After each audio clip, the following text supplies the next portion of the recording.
Баршаларыңызға қайырлы күн, сіздермен бірге Жұлдызай. Бүгін сіздермен бірге үй жағдайында керемет хот-дог дайындайтын боламыз. Ең әуелі бізге жылы сүт қажет. Оған жылы суымызды қосамыз. 1 шай қасық тұз қосамыз және де 2 аз қасық қант саламыз. Осыны бір араластырып алып, ерітілген сары майымызды құятын боламыз. Осының барлығын тағы да бір араластырып, 1 аз қасық дрожжи салып, тағы араластырамыз. 1 жұмыртқаны жарып, ұнымызды салып, қамырға кірісетін боламыз. Жақсылап илеп алғаннан кейін 1 сағат немесе 40 минутқа қамырды тынығуға жібереміз. Нан күшті болып көтерілген. Енді хот-догтың булочкаларына кірісетін боламыз. Қамырды осылай қолмен илеп аламыз. Бұны қазір бірнеше бөлікке бөлеміз. Үйде весы болса, осылай 100 граммнан бөліп алыңыздар. Сол кезде жаңағы булочкалар 1 келкі болып шығады. Менде бұл жерде 8 булочка шықты.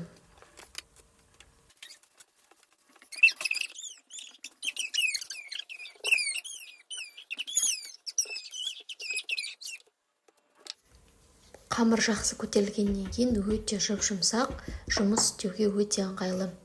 Осылай оқтаумен ысып аламыз, дөңгелетіп.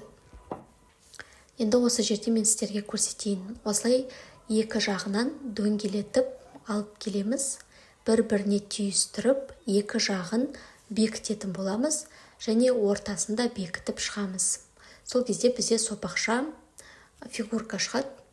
Қазір тағы да бір көрсетемін. Дәл видеодағыдай осылай істеп шығасыздар. Мінекей барлығын жасап шықтым. Енді духовкаға салып алатын боламыз. Ол үшін жұмыртқаның сарысын жағып, бетіне кунжут себулеріңізге болады. Міне менде осындай жұмсақ булочкалар шықты. Негізі 180 градуста 25-30 минут ұстайсыздар. Мен бұл жерде көп ұстап қойғам. Ұмытып кеткем. Енді хот-догқа керек заттарды осылай дайындап алдым. Морковный салат, сосиски, майонез, кетчуп және де менде үйде укроп бар. Қазір әсемдеуге. Ал сіздерде огурцы, помидор, сыр немесе тұздалған огурцы болса, барлығын қоса берсеңіздер болады қосымша. Енді бөлкемізді ортасынан осылай кесіп аламыз. Бірінші слой майонез, кетчупты жағып шығатын боламыз. Мен салафанға ыңғайлығып салып алғам.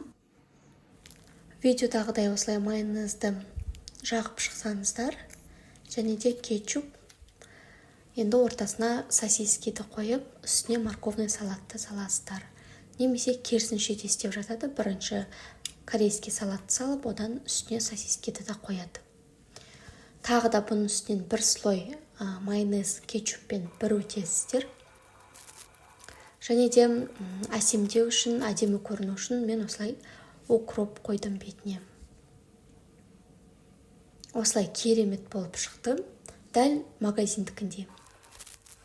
Екіншісін тағы бір көрсете кетейін. Біз енді бұл хот-догтарды магазиннан 400-500 теңгеге сатып аламыз. Мен бұл жерде 10 сосискиді, бір упаковканы 500 теңгеге сатып алдым. Менде үй жағдайында бұл жерде 10 хот-дог шығып тұр. Бір хот-догтың құнына үй жағдайында 10 хот-дог жасауларыңызға болады. Рецепт ұнаған жағдайда каналыма тіркеліп, комментарий жазып, лайк қойып кетіңіздер. Жақындарыңызды қуантуды ұмытпаңыздар. Сіздерге көп рахмет.